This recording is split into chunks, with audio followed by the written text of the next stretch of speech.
Beer has existed since ancient Egypt. It's been around for 5,000 years and was a common drink of the pharaohs. Even today, beer is actually the third most popular drink on earth behind water and tea.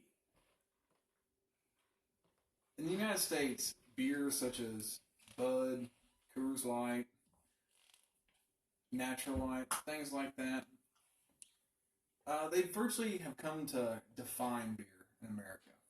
And a lot of that has to do with commercials. A lot of that has to do with some things that happened around the time of Prohibition. We're going to talk about that. But really, beer comes from countless different ingredients from tons of different cultures from all around the world. Like I said, it's been around for thousands of years. Like wine, beer is an art in some circles. And the level of craftsmanship put into some batches is mind-blowing. This conversation will explain how modern beer came to be this way and discuss some popular styles, get familiar with the many different dimensions of beer. When you look at beer in the context of the world, it's much more than just a fizzy drink you force down over the course of the night with your friends. And of course, the ultimate goal always being to achieve drunkenness.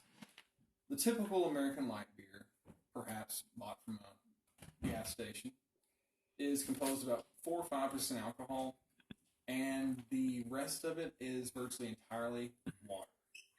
That's a far cry from what beer historically was. It was a beverage achieved by meticulous precision and patience. There's beer for every culture and every occasion. So it's a real tragedy that such bland, mass-produced alcoholic water, such as Bud Light, has become the standard in America. If you're going camping over this weekend, or enjoying a dinner on a nice date, grilling out for the big game, selecting the right beer can help enhance any experience. But choosing the wrong beer can unfortunately leave you stumbling out of a garage, wondering where you're at and how you got there. Modern beer in America instantly makes you think of college parties, herds of fans tailgating at a football game, with mountains of empty beer cans 7 or 8 foot tall. Or it may make you think of the fuel that drives criminals on late night episodes of Cops. But it hasn't always been this way. Beer in America is actually very diverse, but it's dominated.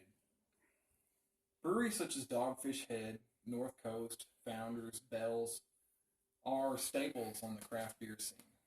But they're not so widely known because they don't have a lot of commercials. Super Bowl commercials are owned by big beer industries, led by Anheuser-Busch. Thanks to commercials and a weak American palate, many of these amazing breweries go unnoticed and underappreciated. How did this come to be? It all starts with Prohibition. In the 1920s, when Prohibition started, there were thousands of breweries. But once they eliminated alcohol, bootleggers took over. And what these bootleggers would do is increase their profit by watering down the beer. Literally, they added water into huge barrels of beer and then resold it, making a lot more money. During this time, American palates just got used to the taste of watered down beer. In fact, after so long, they came to prefer it. And after Prohibition, more and more beer companies started buying each other, building up these huge beer companies that just want to make money off really cheap beer. It's said that American beer is like an old canoe. It's cheap and close to water. A session beer is something easy to drink, kind of like Bud Light, but there's actually a whole lot of alternatives there about the same price, but taste a whole lot better and don't rob you. Take, for example, an IPA. It's dry, bitter, usually kind of have a bit of a citrus taste. It's something you can make a session out of. You can drink all day on a camping trip. Another example of style of beer is a stout or porter. They're usually dark, sometimes jet black, like one of my favorites, Old Rasputin. and they have a lot more robust taste. There's all kinds of beers. Some ales. Ales are the vanilla of beer. There are many different kinds.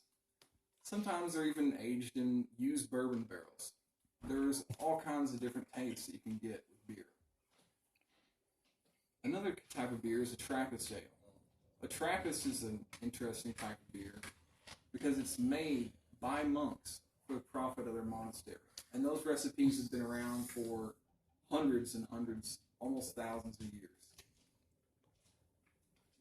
It's sort of like how a child claims McDonald's is their favorite restaurant. After they grow up and try some different places, they acquire a taste for something that they like a little bit better once they've been exposed to a broader spectrum of food. Once you're exposed to a broader spectrum of beer, you can figure out what you like the most. Whether it's a strong, dark stout, or it's some kind of light IPA. There are beers for every flavor of the rainbow. You just have to be outgoing enough to see which one is right for you.